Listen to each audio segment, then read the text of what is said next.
nama gue Amut dan selamat datang di segmen Recet. Apa tuh Recet? Reaksi cerita.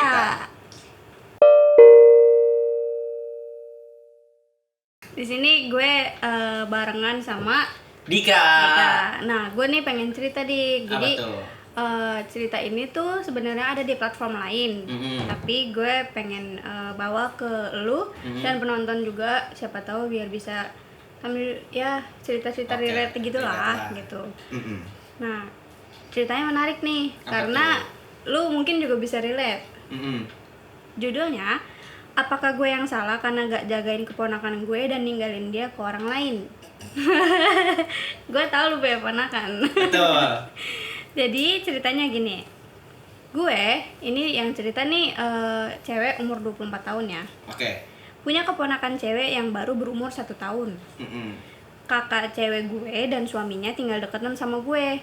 Jadi kadang gue dimintain jagain anaknya. Oke. Gue nggak dibayar, tapi gue seneng ngelakuinnya. Nah, hari Jumat kemarin mereka mau rayain anniversary dan mereka udah minta gue dari 3 minggu sebelumnya buat jagain anaknya nih. Oke. Gue bilang setuju, tapi gue bilang kalau gue bakal konfirmasi lagi dalam waktu dekat kalau misal gue nggak bisa. Ternyata benar nih, beberapa hari setelahnya teman kampus gue ngabarin kalau mereka bakal mampir ke kota gue pas hari Jumat itu.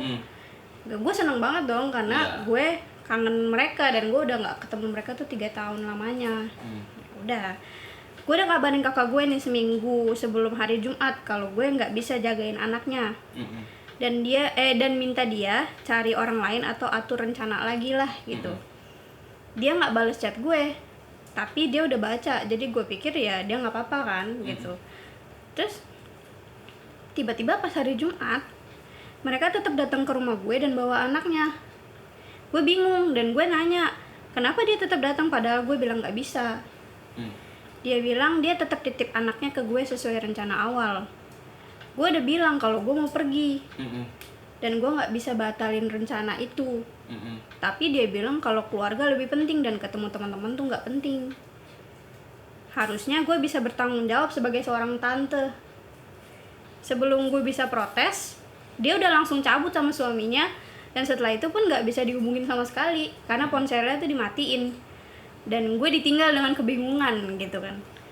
Udah jelas gue nggak mungkin ninggalin keponakan gue sendirian dong, masih 1 tahun kan. Dan gue juga nggak bisa batalin rencana gue lagi-lagi. Gak ada anggota keluarga gue yang lain yang bisa gue mintain bantuan. Tapi gue inget nih kalau gue punya temen deket, sebut aja namanya Jade. Dan dia tuh tinggalnya di deket sini gitu, jadi deket rumahnya dia kan. Dia emang senang sama anak-anak dan pernah kerja sampingan jadi babysitter. Gue telepon dia dan jelasin kondisi gue. Bahkan gue nawarin untuk bayar jasanya dia, tapi dia ngerti dan mau bantu gue dengan sukarela. Habis itu gue kabarin kakak gue kalau gue nitipin anaknya ke Jade dan minta dia jemput anaknya di rumah Jade kalau udah pulang. Dia emang nggak kenal Jade sih, kakaknya tuh nggak kenal sama Jade. Makanya mungkin pasti terkesan si Jade itu tuh orang asing kan. Dia nggak respons chat gue, tapi 2 jam kemudian dia langsung bombardir ponsel gue, yang mana posisinya gue juga udah di luar. Jadi akhirnya gue matiin aja ponsel gue gitu, karena ya udah kalau emang dia mau marah-marah ya nggak guna, gue udah keluar gitu. Betul. Loh. Mereka jemput anaknya pokoknya mereka jemput anaknya tuh pas malam-malam, sore ke malam lah ya gitu. Dan anaknya pun kelihatan seneng dan baik-baik aja. Tapi kakak gue dan suaminya tetap marah ke gue karena gue nelantarin anaknya ke orang asing. Padahal setelah itu pun mereka tahu kalau Jade temen deket gue dan dia pun berpengalaman ngurusin anak. Iya, kayak udah suka sama anak kecil lah. Namanya juga pernah kerja sampingan jadi babysitter kan, pasti udah pengalaman dong. Nah, anggota keluarga, masalahnya yang di sini keselnya anggota keluarga lain pun lebih ngebela kakak gue dan gue udah beberapa hari diomelin terus. Jadi apakah gue yang salah? Kalau gue gimana nih respons lu nih? Ini adalah bisa bener bisa relate sama gue. Iya, kan gue tahu nih lu suka jagain ponakan lu kan. Betul, kakak gue juga kadang-kadang suka gini, ya lu main mulu lu, ini jaga ponakan lu. Ya kan, lu ingat punya ponakan gini. Tapi balik lagi tadi siapa namanya Si orang itu udah bilang kan kalau udah lama, udah seminggu sebelumnya kan udah bilang kalau gak bisa. Iya. Kakak gua pun kalau misalkan sehari Hamin satunya aja udah bilang, oh gue besok ada rencana gini, oh ya udah, gitu loh. Berarti anak gue dijaga sama yang lain, gitu kan. Ya menurut gue tetap salah si orang tuanya, gitu. Iya benar-benar. Ya kan, apalagi anak 1 tahun, ya kan dikasih ke tantenya begitu aja. Padahal dia kalau pergi kenapa nggak dibawa? Itu gitu. Poin gue di situ kayak terus dia pakai ngomong kalau lu harus tanggung jawab dong sebagai seorang tante. Ya lu harusnya tanggung jawab sebagai seorang orang tua. Itu kan tugas lu gitu loh. Maksudnya kan oke lah lu ngadain anniversary, oke lah pengen ngerayain, tapi kan lu nih udah punya anak, itu udah punya kewajiban gitu loh. Kayak masa ya cuman gara-gara lu pengen ngerayain anniversary terus lu ninggalin anak lu juga ke orang lain gitu. Terus kayak pengen senang-senang berdua, ya gue ngerti pasti pengen, tapi kan ya jangan egois kayak gitu. Terus malah marah ketika si orangnya nggak bisa gitu kan. Si gue ini kan berhak dong punya rencana lain gitu. Iya, masih umur 24 tahun masih pengen main apa segala macam juga kan. Gue juga walaupun gue kan juga punya ponakan, tapi ya nggak terlalu relate karena gue jarang ketemu ponakan gue justru. Kayak ya udah paling kalau mereka datang pun juga di hari libur dan gue nya juga nggak ngapa-ngapain, jadi ya masih bisa lah. Dan mereka juga nggak seharian gitu loh, nggak yang ninggalin gitu karena abang gue pun masih ada di situ gitu. Paling gue cuman gantian jagain kalau abang gue lagi tidur gitu atau makan, iya gitu.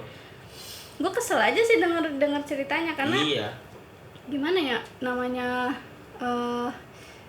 buat apa ya, lebih kayak mikir kayak kok bisa sih dia malah jadinya ngatain kayak gitu, kayak ngatain si dianya kayak nggak bertanggung jawab, malah nelantarin anak gue. Ya lu gimana? Iya, orang tuanya gitu, jangan mau bikinnya aja, ya kan? Betul.